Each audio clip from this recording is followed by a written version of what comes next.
ang buhay, kinasihan ng ating Diyos. At tayo ngayon ay nasa Lord's Day 43. At ang Lord's Day 43 ay naglalaman ng tanong at sagot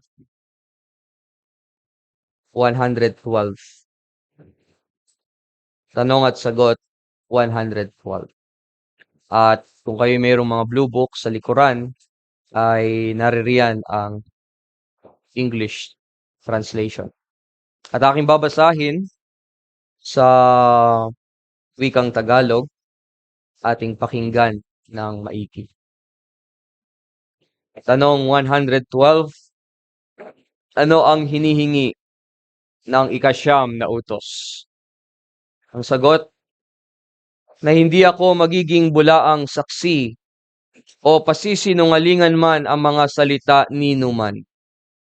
Na hindi ako makikibahagi sa tsismis at paninirang puri. Na hindi ako hahatol o makikihatol sa iba ng padalos-dalos o nang hindi man lamang sila napapakinggan. Ngunit ako'y iiwas sa lahat ng uri ng kasinungalingan at panlilinlang, na ang mga ito ay tunay na gawain ng dyablo. Maliban na lamang natanggapin ko ang matinding puot ng Diyos. Gayon din, sa aking paghahatol at sa lahat ng aking pakikitungo, iibigin ko ang katotohanan at matuwid ko itong ipahahayag. Ipagtatanggol at isusulong ko. Sa abot ng aking makakaya, ang dangal at mabuting pagkatao ng aking kapwa. Mga minamahal na kapatid sa ating Panginoong Hesukristo, ang pinakasinungaling sa lahat ng sinungaling ay walang iba kundi ang ating kaaway na si Satanas. Siya ang kinaguriang laging kaaway ng Diyos, ng ating Panginoong Hesukristo, natin, ng mga Kristiyano. Siya'y kaaway ng lahat ng katotohanan. Siya ay punong-puno ng kasinungalingan, masasamang layunin, patuloy na nag-uudyok at nagsisilbing tukso sa kasamaan sa lahat ng posibleng paraan. Ngunit, meron din siyang mga tagasunod o mga anak. Ika nga, like father, like son. At kung ikaw ay sinungaling, ang tanong, sino kaya ang kinikilala mong ama? Ngayon ating tunghayan ang sinasabi sa John chapter 8, na siyang ating scripture reading. John chapter 8, sa natin ang ating mga Biblia, at rito natin makikita kung kaninong anak nga ba tayo. John chapter 8, verse 39 hanggang verse 47. Sabi, sila'y sumagot sa kanya, si Abraham ang aming ama. Sa kanila'y sinabi ni Jesus, kung kayo'y mga anak ni Abraham, ay gagawin ninyo ang mga gawa ni Abraham. Subalit ngayoy pinagsisikapan ninyo akong patayin. Isang taong nagsasabi sa inyo ng katotohanan na aking narinig sa Diyos. Ito'y hindi ginawa ni Abraham. Ginawa ninyo ang mga gawa ng inyong ama. Sinabi nila sa kanya, hindi kami ipinanganak sa pakikiapid. Mayroon kaming isang ama, ang Diyos. Sinabi sa kanila ni Jesus, kung ang Diyos ang inyong ama, ay inibig ninyo sana ako, sapagkat ako'y nagmula sa Diyos at ngayon ay naririto ako. Hindi ako naparito mula sa aking sarili, kundi sinugo niya ako. Bakit hindi ninyo naunawaan ang aking sinasabi? Sapagkat hindi ninyo matanggap ang aking salita. Kayo'y mula sa inyong amang dyablo, at ang nais ninyong gawin ay ang kagustuhan ng inyong ama. Siya'y isang mamamatay tao buhat pa sa simula, at hindi naninindigan sa katotohanan, sapagkat walang katotohanan sa kanya.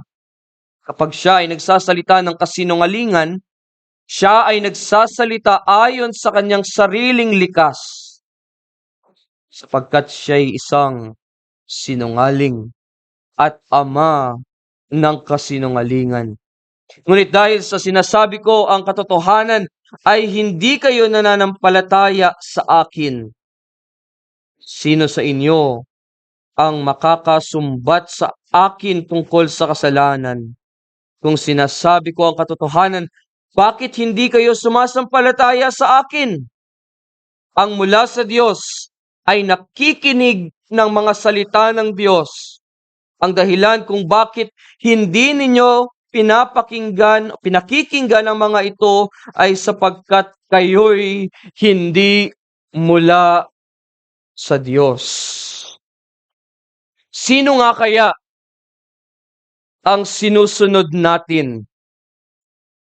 Kaya sa paksang hindi ako magiging sinungaling na saksi, ating bibigyang diin o pansin ang tatlong bahagi. Ang una, kahulugan. Pangalawa, kahihinatnan. Pangatlo, katotohanan. Kahulugan, kahihinatnan, katotohanan. Sa unang bahagi, pag-uusapan natin ang kahulugan ng ikasyam na utos ng Diyos at ang kabuluhan nito sa ating pang-araw-araw na pamumuhay. At ang pangalawa, ating tatalakayin ang kahihinatnan ng isang taong ginagawa ang pagsisinungaling. At sa huli, ang katotohanan na dapat nating tandaan at gawin habang tayo ay patuloy na lumalakad sa pananampalataya sa ating Panginoong Hesukristo. Ating tunghayan ang ating unang punto, ang kahulugan. Sabi ni Jesus sa kanila, o partikular sa mga religious leaders. Yung mga religious leaders ang kausap rito ng ating Panginoon. At take note, sila ay mga relihiyoso. Relihiyoso. Na ang ibig sabihin, sila yung mga taong nagsisimba. Sila yung mga nananalangin sa templo, sa iglesia, sa church. Mga nagbibigay ng kanilang mga kaloob at handog sa Panginoon. Sila yung mga nag-aaral ng Biblia. O sila yung mga nakikinig ng pangangaral ng salita ng Diyos at mga mukhang mabait sa paningin ng maraming tao o ng ibang tao. Kaso, ang problema, sila'y mga di naniniwala sa sinabi ng ating Panginoong Hesus. Na ang ating Panginoong Hesus, sinabi niya, ako ang ilaw ng sanlibutan. Ang sumusunod sa akin ay hindi kailanman lalakad sa kadiliman, kundi magkakaroon ng ilaw ng buhay. At doon sa John chapter 8, verses 31 to 32, na kung ating babalikan o ating titignan, ang sinabi roon sa John chapter 8, verse 31 to 32, kung kayo'y mananatili sa aking salita, tunay ngang kayo'y mga alagad ko, at inyong malalaman ang katotohanan, at ang katotohanan ang siyang magpapalaya sa inyo. Nga lang, ang nakakalungkot dito, ayaw nila sa katotohanan. Ayaw nila sa katotohanan. Ang gusto nila ay mabuhay sa kasinungalingan.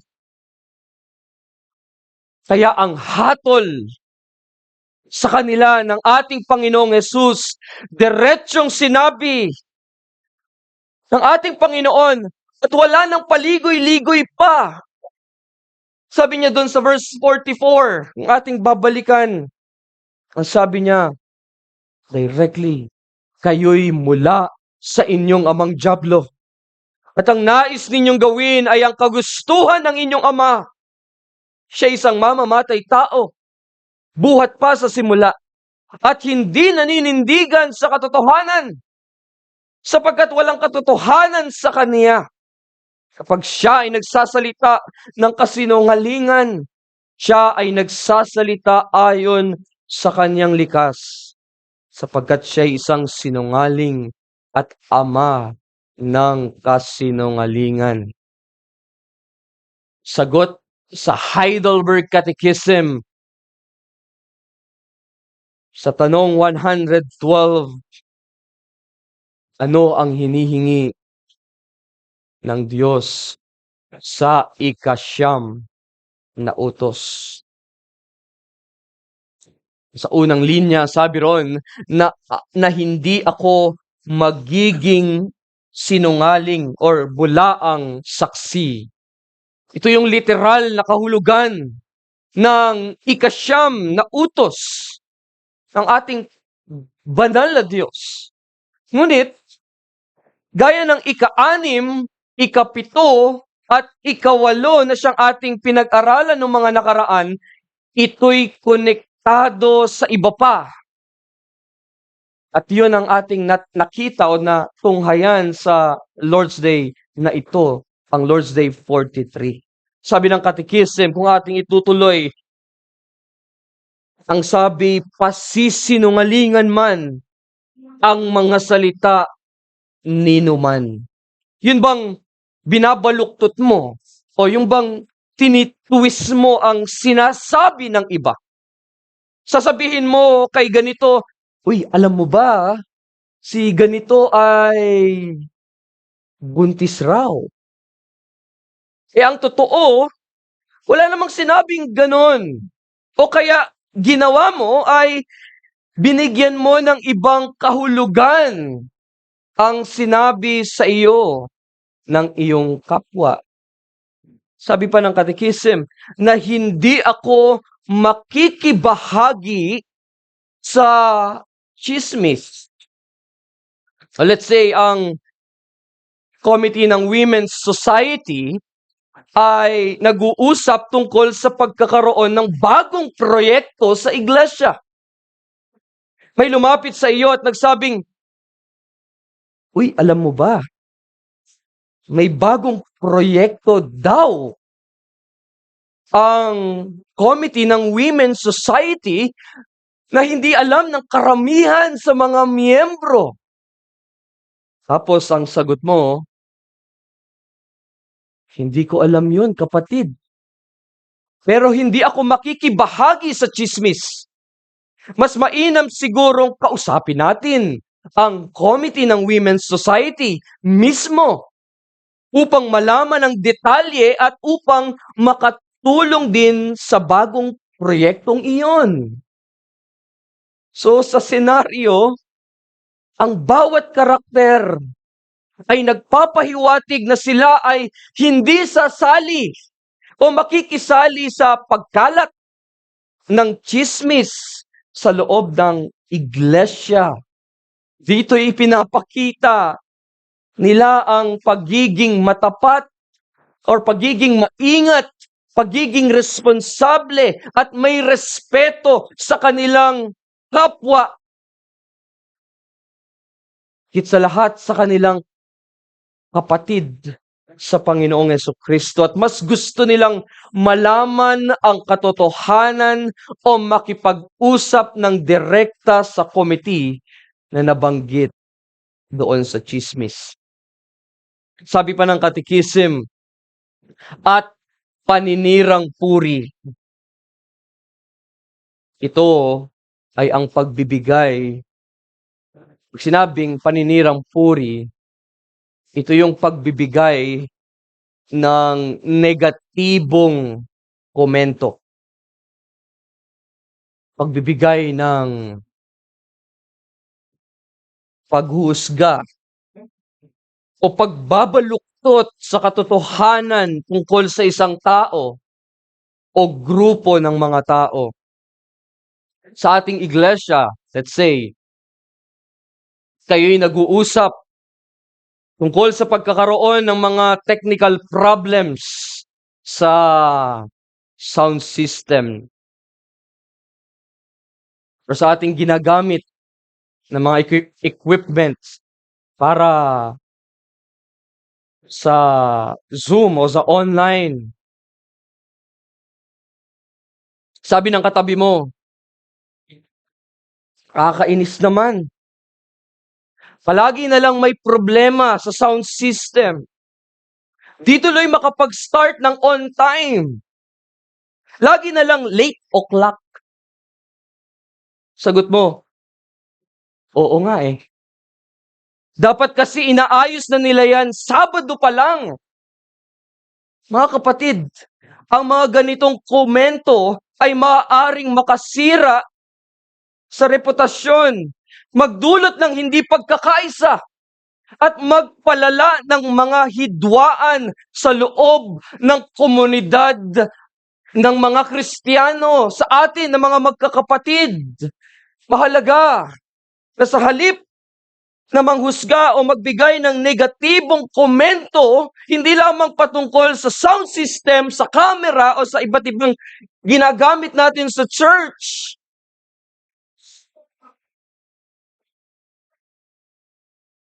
Ang tamang attitude o karakter ay ang tanong na, paano ba ako makakatulong sa iglesia? Paano ba ako makakaambag o makakakontribute sa pag-aayos? Pagsasaayos ng gawain kada linggo. Sabi pa ng katikisim, na hindi ako hahatol o makikihatol sa iba ng padalos-dalos o nang hindi man lamang sila napapakinggan. Alam kong itong linya na ito, alam na natin. Kahit pa sabihin mong, uy, ipanalangin mo naman si ano. Kawawa si ano eh. Yung sasabihin mo sa kapatid mo sa Panginoon o sa kapwa mo, sabihin mo, uy, ipanalangin mo naman si ano. Hindi ko babanggitin kung sino. Pero may kasunod ka eh. Panalangin mo naman si ano kasi ganito yung ginawa niya eh. Yung kunwari, nag-aalala ka, pero ang gusto mo lang eh mapag-usapan ng masasamang ginagawa ng iba. Ang nangyayari sa iba. Tapos hindi ka nga nagchismis, pero nakikinig ka naman. Sa halip, napigilan siya at sabihing, uy kapatid, chismis yan ha? Itigil mo yan. Imbis na ganun ang gawin natin, ang gagawin pa natin ay ginagatungan pa natin. At sasabihin mo, oo nga eh, ganyan talaga yan eh.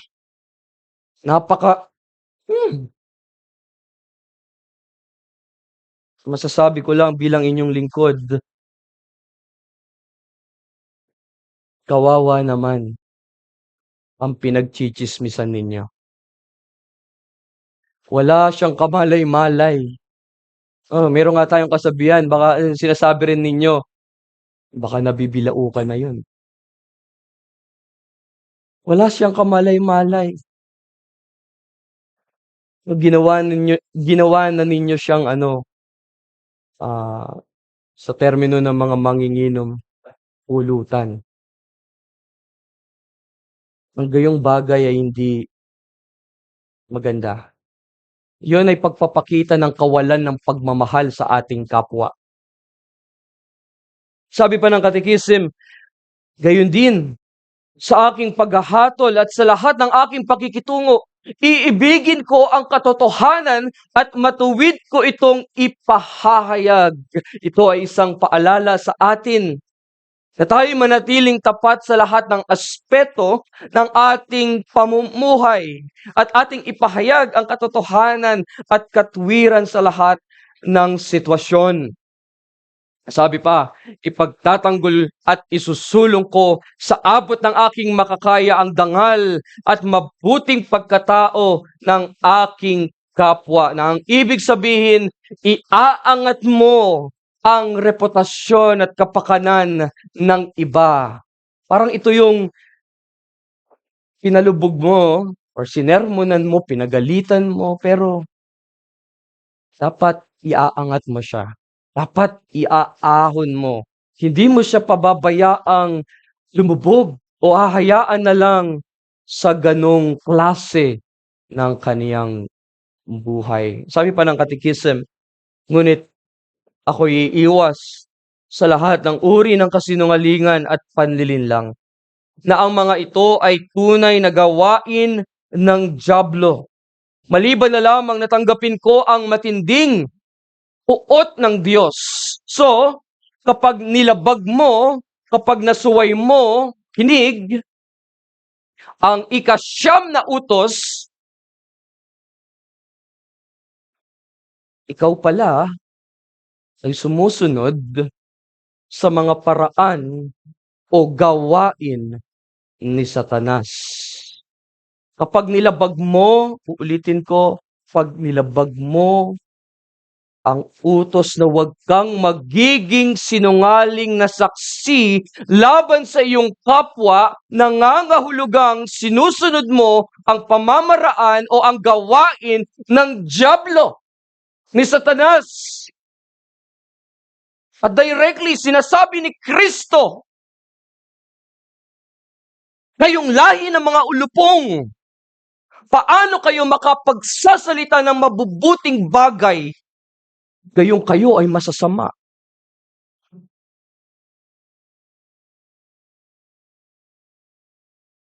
Iyan ang kahulugan ng ikasyam na utos. Pangalawa sa ating pag-aaral, ang kahihinatnan. Ang kahihinatnan. Mayroong kwento tungkol sa mag-asawang sina Ananias at Sapira. Sapira. Alam kong alam natin ang kwentong iyon. Yun ay nakasulat sa Bagong Tipan sa Acts chapter 5. At ganito ang nangyari.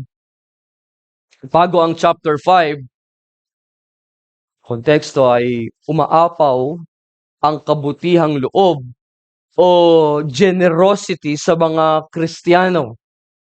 Sabi ng Acts chapter 4 verse 34, ipinagbili ng lahat ng may-ari ang kanilang lupa at mga bahay. At ang pinagbilhan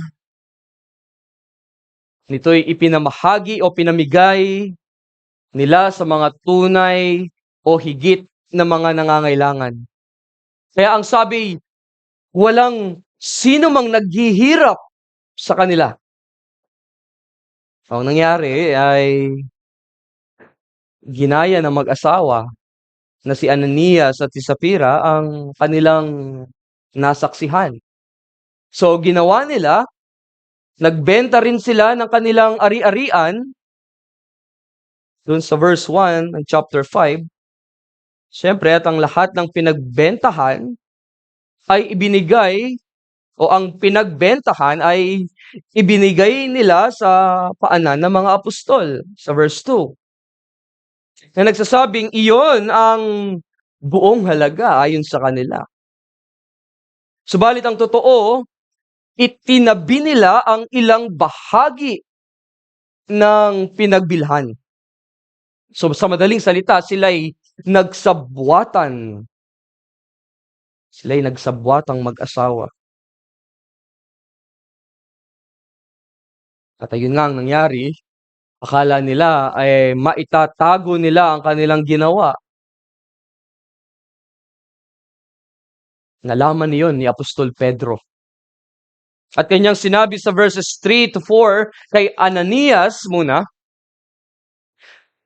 bakit napadaig ka kay Satanas at nagsinungaling ka sa Espiritu Santo? At itago ang bahagi ng pinagbilhan ng lupa. Nang ito'y hindi pa nabibili, hindi ba iyon ay nananatiling iyo? At nang maipagbili na, hindi ba nasa iyo ring kapangyarihan? Bakit inisip mo pa ang mga bagay na ito sa iyong puso? Hindi ka nagsinungaling sa mga tao, kundi sa Diyos. Nang marinig ni Ananias ang mga salitang iyon, ano nangyari?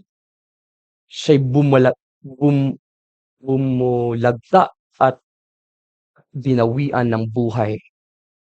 Pagkatapos ay binalot ang bangkay niya at siya'y inilibing. At take note, wala ng funeral service. So ito ngayon si Sapphira, papasok.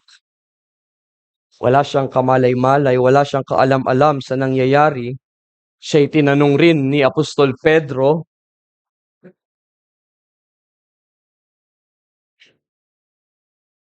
Sa verse 8,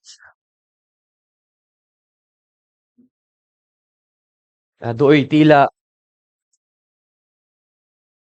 binigyan pa niya ng pagkakataong magsabi si Sapphira ng katotohanan.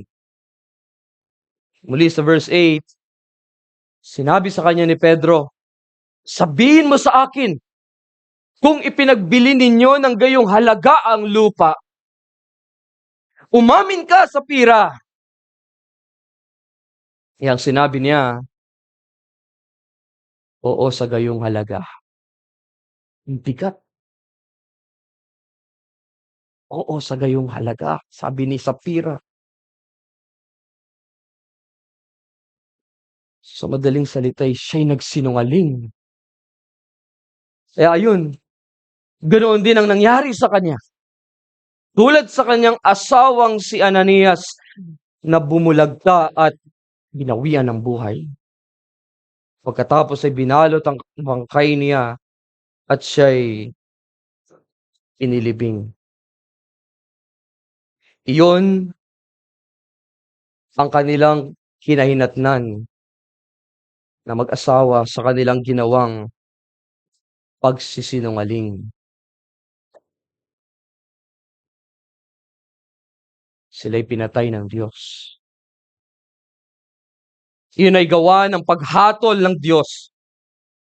At ang nangyari, sinidlan ng malaking pagkatakot ang buong iglesia o ang mga tao na nakakita at nakarinig ng nangyari.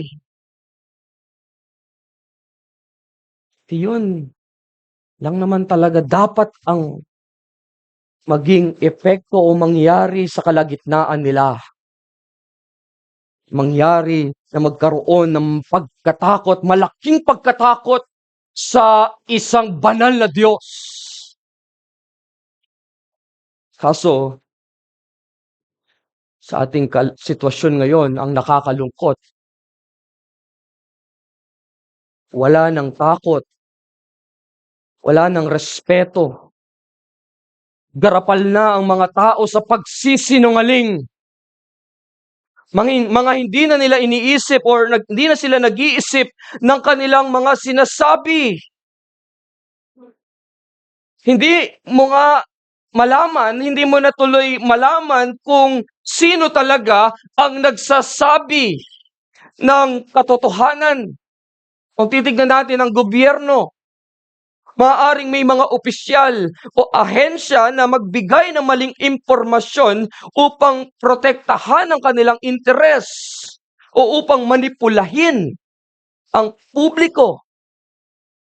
Pagdating naman sa media, kaya nanonood ng balita, may mga kasong pinapalabas na balita na may bias o mali-maling impormasyon dahil sa komersyal na interes, politika, o personal na pananaw ng mga tagapagbalita.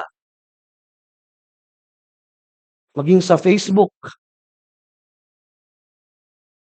Ang mabilis na pagkalat ng impormasyon ay madalas na nagreresulta sa pagkalat ng mga maling impormasyon or fake news.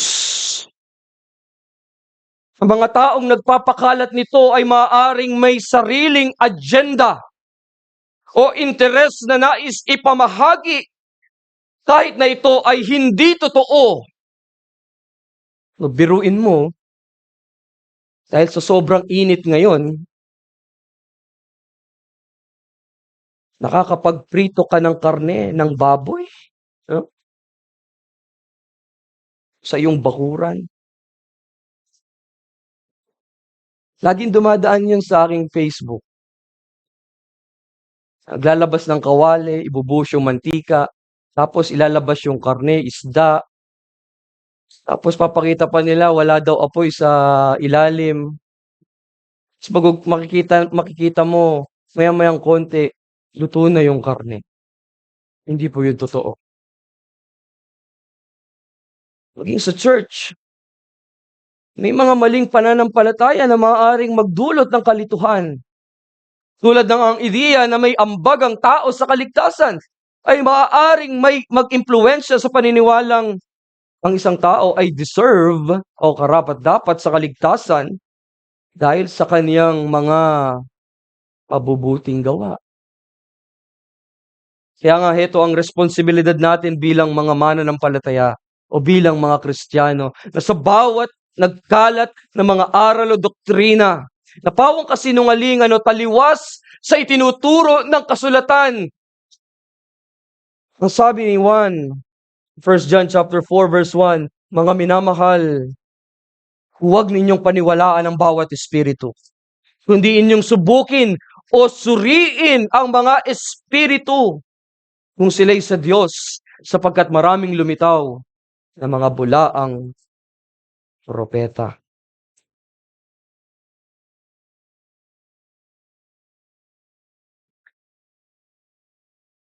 Muli sabi ng Katekism, maliban na lamang natanggapin ko ang matinding uot ng Diyos. Kung inyong bubuksan ang inyong mga Biblia sa Revelation chapter 21, Revelation chapter 21 verse 8. Ngunit sa mga duwag, sa mga hindi nananampalataya, mga karumal-dumal, mga mamamatay tao, 8th commandment, mga mapakiapid, 7th commandment, mga mangkukulam, mga sumasamba sa mga Diyos-Diyosan, 1st, 2nd commandment, at sa lahat ng mga sinungaling, 9th commandment. Ang kanilang bahagi ay salawa na nagliliyab sa apoy at asupre na siyang ikalawang kamatayan. So, alam natin na ang Diyos ay tapat sa kanyang mga salita. Ang Diyos ay hindi sinungaling. Hindi siya nagsisinungaling. Siya ay perpektong Diyos. Hindi siya nagbibiro sa kaniyang mga pangako at maging sa kaniyang babala sa mga tao. Sa babala sa atin na isang makasalanan, ang lahat ng kaniyang mga pangako ay tunay at tiyak at ang lahat ng kaniyang mga banta o babala ng paghatol ay seryoso at totoo.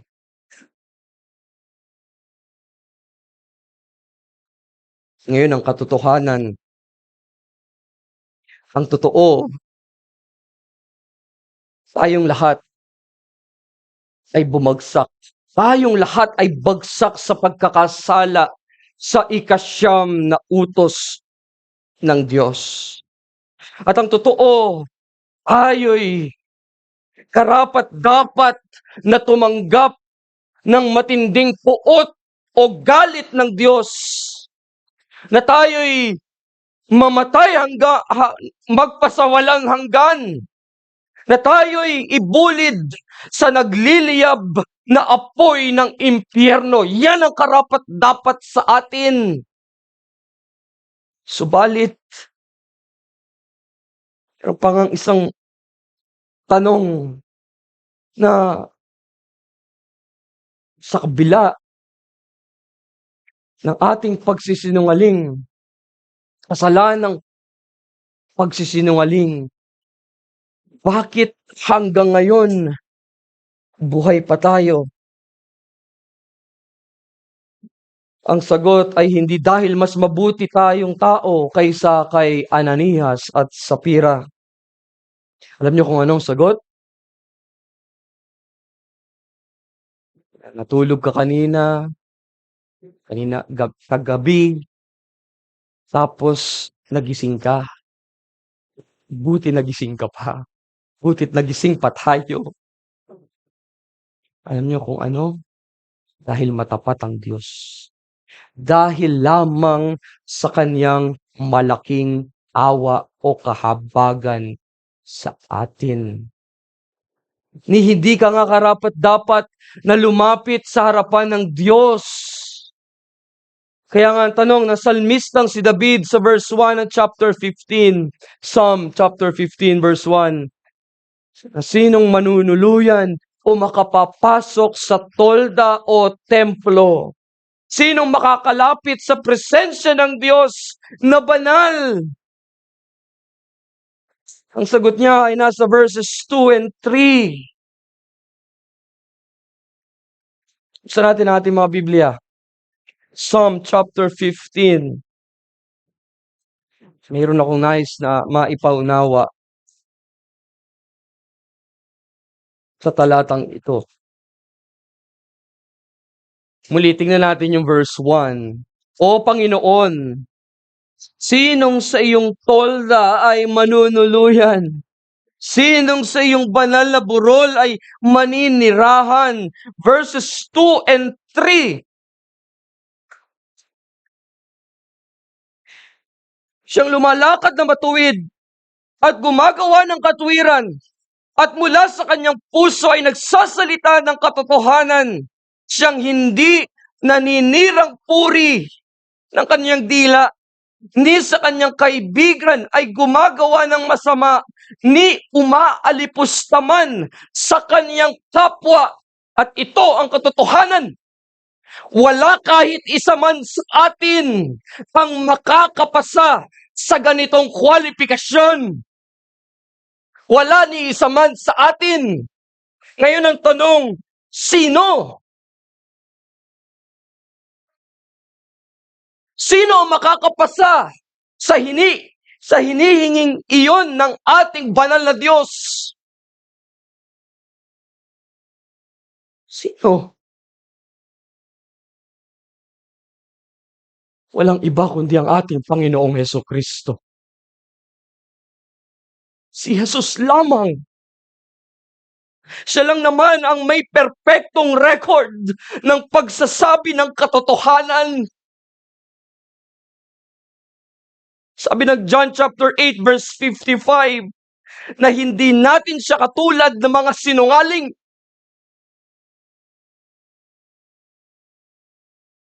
Ngunit siya na walang kasalanan ay naparatangan na sinungaling.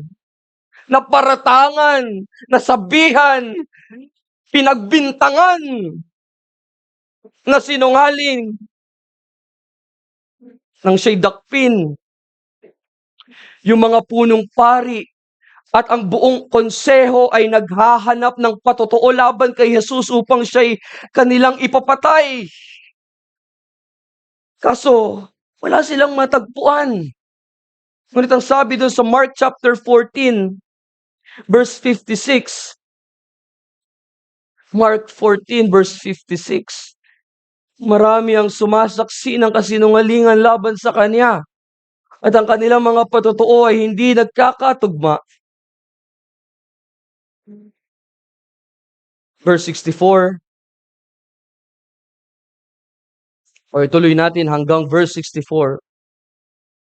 Tumayo ang ilan at sumaksi ng kasinungalingan laban sa kanya, na sinasabi, narinig naming sinabi niya, higibain ko ang templong ito, nagawa ng mga kamay, At sa loob ng 3 araw ay magtatayo ako ng iba na hindi gawa ng mga kamay. Ngunit sa gayong paraan ay hindi rin nagkatugma ang patotoon nila. Tumayo sa harapan nila ang pinakapunong pari at tinanong si Jesus, "Wala ka bang isasagot? Ano itong pinatotohanan nila laban sa iyo?" Ngunit siya'y tumahimik at hindi nagsalita ng anuman. Tinanong siya ang muli ng pinakapunong pari at sinabi sa kanya, "Ikaw ba ang Kristo, ang anak ng pinagpala?" Sinabi ni Jesus, "O nga, at makikita ninyo ang anak ng tao na nakaupo sa kanan ng makapangyarihan at dumarating na nasa mga alapaap ng langit." Pinunit ng pinakapunong pari ang kanyang damit at nagsabi, "Ano pang kailangan nating mga saksi? Narinig ninyo ang kanyang paglapastangan o pagsisinungaling. Ano ang inyong pasya?" At hinatulan nilang lahat siya na dapat mamatay. At iyon, mga kapatid, ang mabuting balita ng Diyos. Ang mabuting balita ng Diyos, ang ebanghelyo ng Diyos na totoong namatay ang ating Panginoong Jesucristo doon sa krus ng Kalbaryo upang akuin, saluhin niya ang ating kasalanan na pagsisinungaling. Ang lahat nating mga kasinungalingang ginawa, magagawa,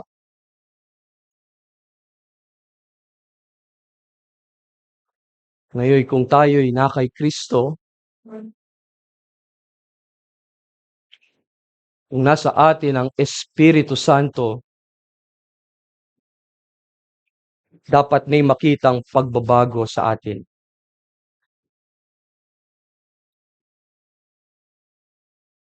Hindi nangangahulugang perpektong pagbabago, ngunit ng isang bagong direksyon sa iyong pag-iisip, sa iyong pagmamahal, sa iyong pag-uugali. Ang pagsunod sa kalooban o ang pagsunod sa kautusan ng Diyos ang magiging bunga ng tunay na pananampalataya. At ito ang nagpapatunay na ang iyong pananampalataya ay buhay, hindi patay. Kasabi sa Ephesians chapter 4, verse 25.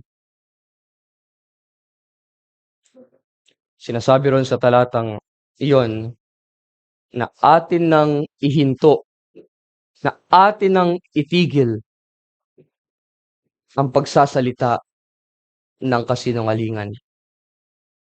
Bagkus ang bawat isa ay magsalita ng katotohanan sa kanyang kapwa. Lalo't higit sa atin na magkakapatid sa Panginoong Hesukristo. Tayo'y iisang katawan. Tayo'y katawan ni Kristo. Ang katawang iyan ay nabubuhay sa katotohanan. Nabubuhay sa pagkakaisa, sa pagmamahalan, at mas lalong nagiging tapat sa isa't isa. Muli, ano ang hinihingi ng ika-6 or ika-9? Siyam na utos. Sagot, na hindi ako magiging bulaang saksi o pasisinungalingan man ang mga salita ninuman, na hindi ako makikibahagi sa tsismis at paninirang puri, na hindi ako hahatol o makikihatol sa iba ng padalos-dalos o nang hindi man lamang sila napapakinggan.